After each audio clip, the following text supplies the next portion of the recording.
की पुलिया पर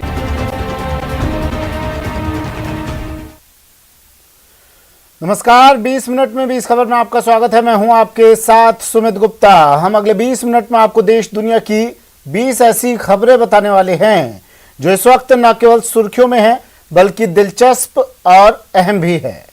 तो चलिए शुरू करते हैं 20 मिनट में 20 खबरों का सिलसिला। सबसे पहले देखते हैं राजस्थान की कौन कौन सी खबर इस वक्त अहम है।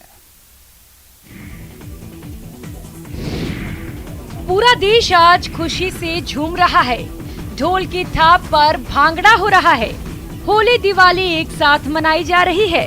बधाइयों का तांता लगा हुआ है। पीएम से लेकर सीएम तक बधाई पर बधाई। आखिर क्यों नहीं, 41 सालों बाद ओलंपिक में पदक जीतकर भारतीय हॉकी टीम ने इतिहास जो रच दिया है। जी हां, 41 साल के सूखे को खत्म करते हुए भारतीय हॉकी टीम ने टोक्यो ओलंपिक में कांस्य पदक पर कब्जा कर लिया है। कांस्य पदक के लिए हुए मुकाबले में भारत के सूरमाओं ने शानदार खेल दिखाते हुए जर्मनी को कांटे की टक्कर में 5-4 से मात दे दी। 1980 के बाद पदक मिला तो हर भारतीय का दिल गदगद हो उठा। शुरुआती दौर में 3-1 से पिछड़ने के बाद भारत ने जबरदस्त वापसी की और लगातार 4 गोल दागे। भारतीय हॉकी खिलाड़ियों ने इस मुकाबले में शानदार जीत हासिल कर हर भारतीय का सपना साकार कर दिया। मैं परमात्मा का बहुत बहुत धन्यवाद करना चाहूंगा ਜਿਹੜੇ ਤੁਸੀਂ ਵੀ ਸਪੋਰਟ ਕਰਦੇ ਆ ਸਾਰੇ ਚੈਨਲਾਂ ਵਾਲੇ, ਉਹਨਾਂ ਦਾ ਵੀ ਥੈਂਕ ਯੂ ਕਹਿਣਾ ਚਾਹੂੰਗਾ। ਸਾਰੇ ਪੂਰੇ ਇੰਡੀਆ ਦਾ ਥੈਂਕ ਯੂ ਕਹਿਣਾ ਚਾਹੂੰਗਾ ਜਿਨ੍ਹਾਂ ਨੇ ਸਪੋਰਟ।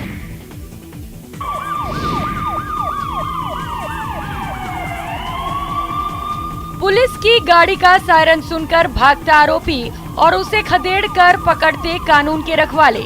तस्वीरें नागौर की हैं, जहां पुलिस ने एक पिकअप में भरे लाखों रुपए के अवैध डोडा पोस्ट जब्त कर लिए और 4 आरोपियों को गिरफ्तार कर लिया।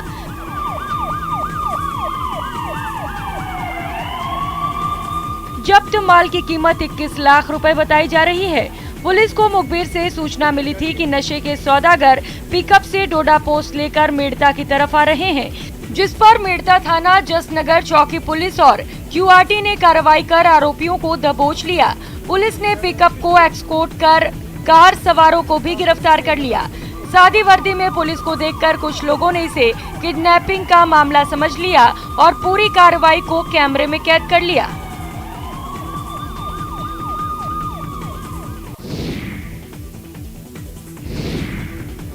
दुकान में बिखरे पड़े सामान, पीठ पर गहरी चोट के निशान और सिर से पांव तक लहूलुहान। बेखौफ बदमाशों के खौफनाक वारदात की गवाही दे रहे हैं। मामला दौसा जिले के धनावड़ गांव का है, जहां बुधवार की रात बदमाशों ने शराब की दुकान पर धावा बोला। बदमाशों ने सबसे पहले दुकान के पास से ही 2 सेल्समैन को अपना निशाना बनाया और सरिये, चेन और चाकू से वार कर लहूलुहान कर दिया। फिर दोनों को बंधक बना लिया और उसके बाद देखते ही देखते शराब की दुकान से 8 लाख की शराब लूट ली। करीब 2 घंटे बाद काफी मशक्कत के बाद दोनों सेल्समैन ने अपनी रस्सियां खोली और शराब ठेकेदार के साथ साथ पुलिस को लूट की वारदात की जानकारी दी। 5-7 लोग आए और अचानक हमने हल्ला करा। अचानक वो हमारे पास ऊपर नीचे चाकू हथियार लेके ऊपर पड़ गए। जो जबरदस्ती चाबी लेके दुकान खोल के पूरा माल ले गए। 8-10 लाख देसी और अंग्रेजी शराब दोनों मिल गए। जोधपुर में वन विभाग के कर्मचारियों को शराब पार्टी महंगी पड़ गई। ये कर्मचारी घायल हिरण का रेस्क्यू करने गए थे, लेकिन रास्ते में ही शराब पार्टी करने लगे। इस बीच वन्यजीव प्रेमियों ने वन कर्मियों को शराब की बोतलों के साथ पकड़ लिया। मामला इतना बढ़ गया कि 4 वन कर्मियों को सस्पेंड कर दिया गया। मिली जानकारी के मुताबिक जोधपुर वन विभाग को सूचना दी गई कि एक घायल हिरण तड़प रहा है। वन विभाग के 4 कर्मचारी घायल हिरण को रेस्क्यू सेंटर में लाने के लिए मौके पर पहुंचे। वन कर्मी गाड़ी में हिरण को डालकर रवाना हो गए, लेकिन रास्ते में ही घायल हिरण की मौत हो गई। कहानी में ट्विस्ट उस समय आया जब हिरण की मौत के बाद 4 वन कर्मियों ने बीच रास्ते में ही शराब की बोतल खरीदी और पार्टी शुरू कर दी। लेकिन वन कर्मियों के पीछे पहुंचे वन्यजीव प्रेमियों ने 4 वन कर्मियों को पकड़ लिया और थाने ले गए। मामला बढ़ा तो सोशल मीडिया पर शराब पार्टी का वीडियो वायरल हो गया, जिसे देखकर वन मंत्री सुखराम बिश्नोई ने तुरंत एक्शन लिया और 4 वन कर्मियों को सस्पेंड कर दिया।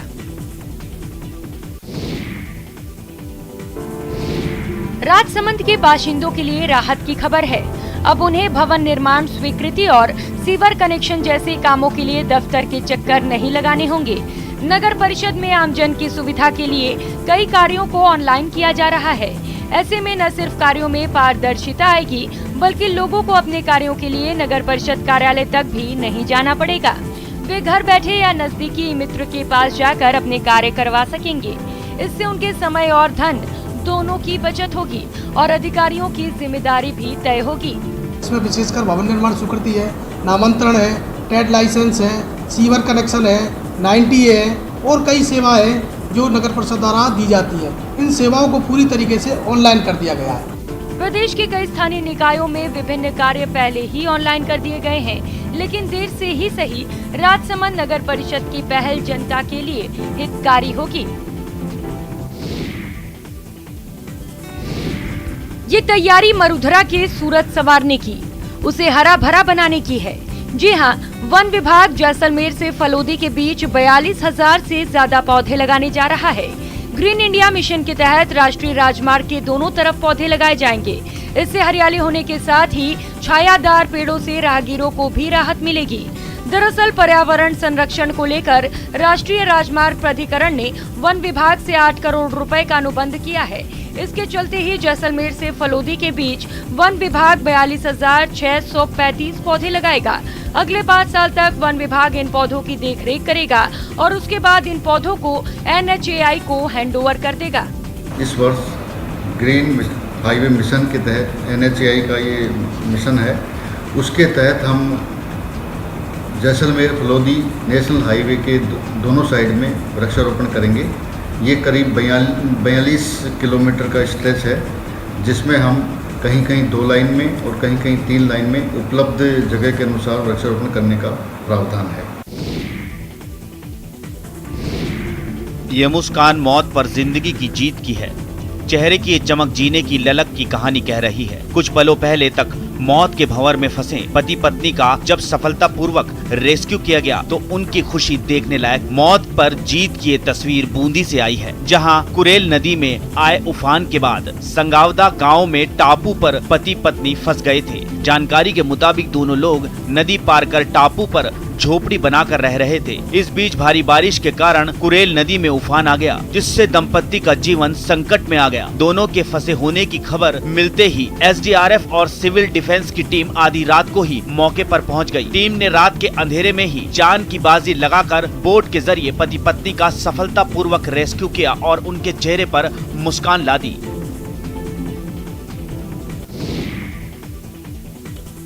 और चलिए अब देख लेते हैं कुछ अन्य राज्यों की खबरें। शव की तलाश और पूछताछ करते पुलिस अफसर।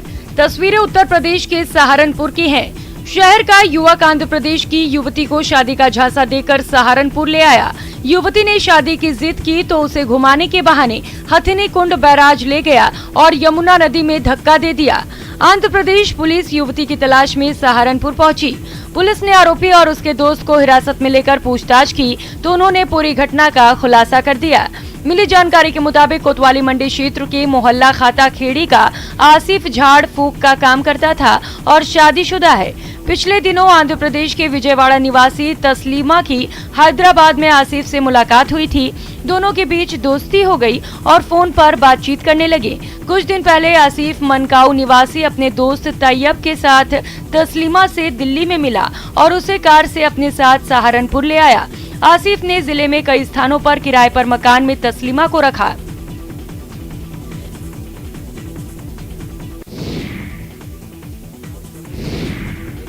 यूपी पुलिस ने नशीली दवाओं के कारोबार के रैकेट का भंडाफोड़ करते हुए 686 करोड़ रुपए की नशीली दवाएं जब्त की हैं। गुप्त सूचना के आधार पर पुलिस ने महाराजगंज के थूथीबाड़ी इलाके में एक व्यक्ति के घर और गोदाम पर छापेमारी की, जहां 686 करोड़ रुपए की नशीली दवाएं मिली। इस मामले में एक व्यक्ति को गिरफ्तार कर लिया गया है, जबकि एक अन्य आरोपी फरार हो गया। बड़ी बात यह है कि नशीली दवाओं का ये कारोबार यूपी के कुछ इलाकों के अलावा नेपाल तक भी फैला हुआ था। पुलिस के मुताबिक आरोपी गोविंद गुप्ता का कारोबार गोरखपुर से लेकर पड़ोसी राष्ट्र नेपाल तक फैला है। दवाओं को स्थानीय मेडिकल स्टोर और नेपाल में बेचा गया। मामले में पुलिस ने कई धाराओं के तहत मुकदमा दर्ज किया है। संयुक्त कार्रवाई में ग्राम जमुई में एक रमेश कुमार गुप्ता नाम का अभियुक्त पकड़ा गया है। इसके मकान और गोदाम से भारी मात्रा में नारकोटिक्स और जो साइकोट्रोपिक ड्रग है ये बरामद हुई है। साइबर क्राइम से बचना है तो अलर्ट रहें। आपकी मुस्तैदी ही ठगों की साजिश को तार तार कर सकती है। यही बताने के लिए यूपी की गोरखपुर पुलिस एडी चोटी का जोर लगा रही है। पुलिस ने बढ़ते साइबर क्राइम के मद्देनजर जागरूकता अभियान चलाया है। खास तौर पर पेंशनर्स और बुजुर्गों को साइबर क्राइम के बारे में जानकारी देने के साथ ही उन्हें जागरूक करने के मकसद से अभियान शुरू किया गया है। एसएसपी दिनेश कुमार प्रभु के निर्देश पर जिले के सभी थाने पर जागरूकता बैठक का आयोजन किया जा रहा है, जहां बुजुर्गों और पेंशनर्स को बढ़ते साइबर अपराध के संबंध में जानकारी देने के साथ ही उनसे बचने के उपाय भी बताए जा रहे हैं। जिले के बेलीपार थाने के थानेदार की अगुवाई में जागरूकता अभियान के तहत बैठक की गई, जहां थानेदार ने थाने परिसर में आए बुजुर्गों और पेंशनर्स को साइबर क्राइम के बारे में जागरूक किया। पुलिस पेंशनर एवं बुजुर्ग व्यक्तियों के साथ साइबर अवेयरनेस एवं साइबर क्राइम के संबंध में जानकारी देने हेतु निर्देशित किया गया है। इसके अतिरिक्त पुलिसिंग एवं कम्युनिटी पुलिसिंग में उनसे संवाद करके उनकी सहयोग लेने की बात कही गई। सरकार ने भूमिहीनों के लिए कई तरह के कानून बनाए हैं, लेकिन भूमिहीनों को उनका लाभ नहीं मिल पा रहा है। बिहार के भोजपुर में ऐसा ही हो रहा है। अगी आंव प्रखंड के बेरथ निवासी राजकुमार शर्मा भूमिहीन हैं। खेत में मजदूरी करते हैं और एक जर्जर घर में अपने पूरे परिवार के साथ रहते हैं। घर भी ऐसा कि कब गिर जाए कोई ठिकाना नहीं। राजकुमार शर्मा अपना घर बनवाना चाहते हैं, लेकिन गांव के दबंग उन्हें घर बनाने नहीं दे रहे। दीनानाथ शर्मा की मौत के बाद उनका बेटा राजकुमार शर्मा अपने परिवार के साथ उसी जमीन पर बने मकान में रहता है, जो अब पूरी तरह से जर्जर हो चुका है। बकौल राजकुमार शर्मा, वृंदा सिंह की मौत के बाद उनके बेटे ललन सिंह, सत्येंद्र सिंह और महेंद्र सिंह उन्हें उस जमीन से बेदखल करने के लिए प्रताड़ित कर रहे हैं। परेशानी है कि हमारा बाबूजी के समय के इनका आधा के हिस्सेदार भीरला सिंह लिया ले रहने कमना से लिया के बसौलन। बसौला के बाद में उम्र गिलन तो ये लोग तंग करता है। अब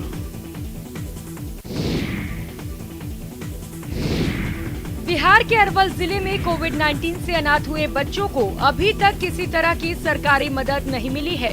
पूरे बिहार में 50 बच्चे को अनाथ होने की सूची जारी की गई है, जिसमें 2 बच्चे अरवल में भी शामिल हैं। इन बच्चों ने माता पिता दोनों को खो दिया। वैसे 42 और भी परिवार हैं, जिनके माता पिता में से एक की जान चली गई। हालांकि सरकार ने कोविड-19 महामारी में वैसे परिवारों को सुविधा मुहैया कराए जाने की घोषणा की थी, लेकिन अब तक जिले में इन परिवारों को किसी प्रकार की सुविधा नहीं मिली है, जिस पर देश की सबसे बड़ी अदालत ने संज्ञान लिया है। अरवल जिले में इसकी लिस्ट जारी हुई है, जिसमें कुल 2 परिवार इससे प्रभावित हैं और अब तक इन परिवारों को सुविधा नहीं मिली है। ऐसे में सुप्रीम कोर्ट ने इनकी संज्ञान लिया है और इन्होंने आदेश जारी किया है कि जो भी परिवार कोविड जैसी वैश्विक महामारी में माता पिता को खो दिए हैं, उन्हें सरकार सहायता राशि शीघ्र ही पहुंचाया जाए। भारत में विकास के भी कई रूप हैं। एक तरफ जहां चंद्रमा और मंगल पर जीत की जिद है, वहीं गरीबी और सुविधाओं की कमी से हारने का सियासत भी है। गर्भवती महिला को बांस और कपड़े से बनी डोली में हॉस्पिटल ले जाने की ये तस्वीर इसी सियासत से रूबरू करा रही है। ये तस्वीरें आई हैं आंध्र प्रदेश के विशाखापट्टनम जिले के एक गांव से, जहां महिला को जब डिलीवरी का दर्द शुरू हुआ तो गांव वालों ने अस्पताल पहुंचाने का यही जुगाड़ अपनाया, क्योंकि इससे ज्यादा वो कर ही नहीं सकते थे। कारण गाँव सड़क से नहीं जुड़ी है और न ही आसपास कोई ऐसा अस्पताल है जहां डिलीवरी की सुविधा हो। ऐसे में घरवालों ने बांस और कपड़े से ही स्ट्रेचर बनाया और जंगल के बीच से बने रास्ते के जरिए उसे अस्पताल पहुंचाया। ये ऐसा कोई पहला मामला नहीं है। इस इलाके में ऐसी तस्वीरें अक्सर सामने आती रहती हैं, जहां लोग इसी स्ट्रेचर के जरिए गर्भवती महिलाओं या फिर बीमार लोगों को अस्पताल लेकर पहुंचते हैं। ये तस्वीर उन लोगों को भी जरूर देखनी चाहिए जो विकास के बड़े बड़े दावे करते नहीं थक रहे हैं। लेकिन सच्चाई तो ये है कि आजादी के 74 साल बाद भी यहाँ कम से कम किसी विकास ने तो जन्म नहीं लिया है।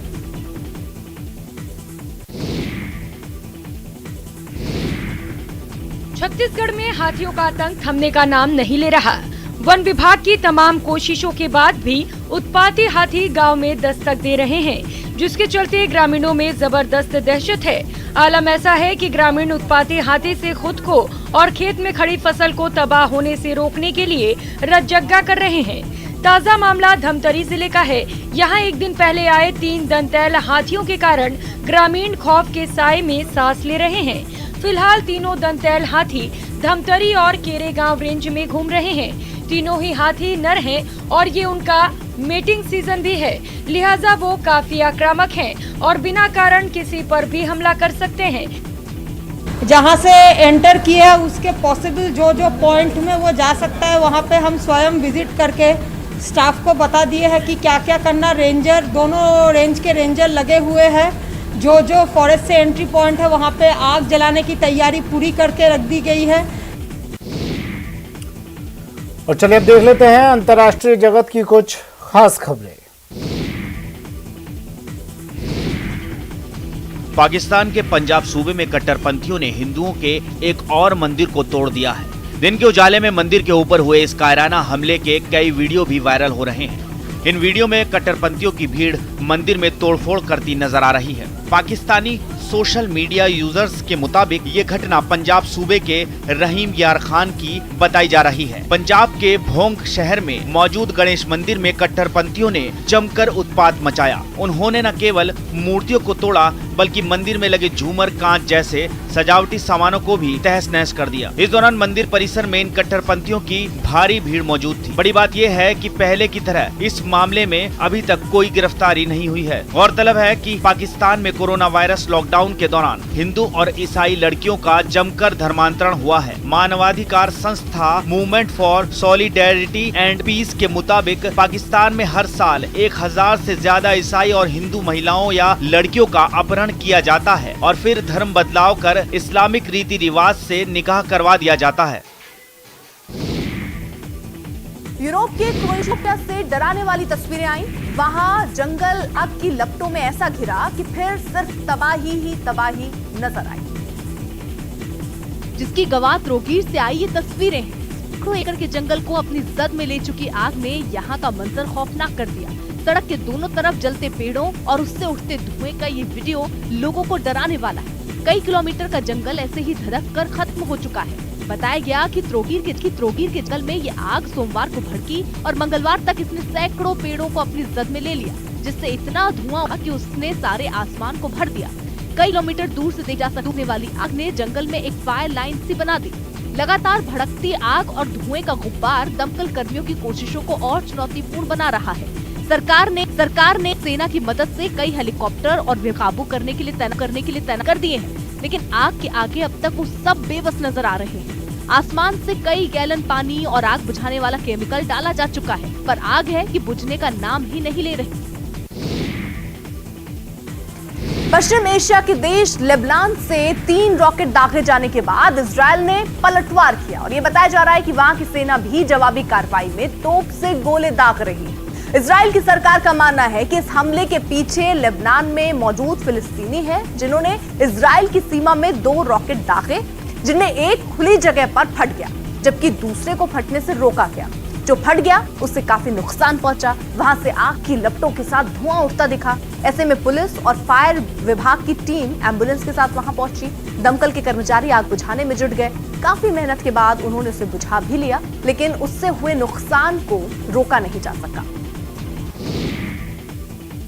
ग्रीस की राजधानी एथेंस से डरा देने वाली कुछ तस्वीरें सामने आई। वहां हाईवे से थोड़ी दूर पर जंगल में अचानक आग भड़क गई, जो कि हवा चलने की वजह से और तेजी से फैल गई और धुएं ने तो जैसे पूरे आसमान और उस इलाके में देखते ही देखते कब्जा जमा लिया। आसमान में बादल की जगह धुआं दिखने लगा। जंगल से उठ रही ऊंची ऊंची लपटें भी भयानक रूप लेती चली गई। आग फैलती चली गई। लोगों को खतरा उस वक्त महसूस होने लगा जब वो लपटें बिजली के तारों के पास पहुंच गई। आग से बढ़ रहे तापमान ने भी जंगल के आसपास बसे लोगों में घबराहट पैदा कर दी। इन हालात में उन लोगों ने वहां से जाने में बेहतरी समझी। परेशानी थोड़ी तब कम हुई जब आग बुझाने के लिए वहां 5 हेलीकॉप्टर और 5 विमान पहुंचे, जिन्होंने ऊंचाई से जंगल में पानी की बौछार शुरू कर दी। आग बुझाने के लिए इन विमानों और हेलीकॉप्टर ने कई चक्कर काटे।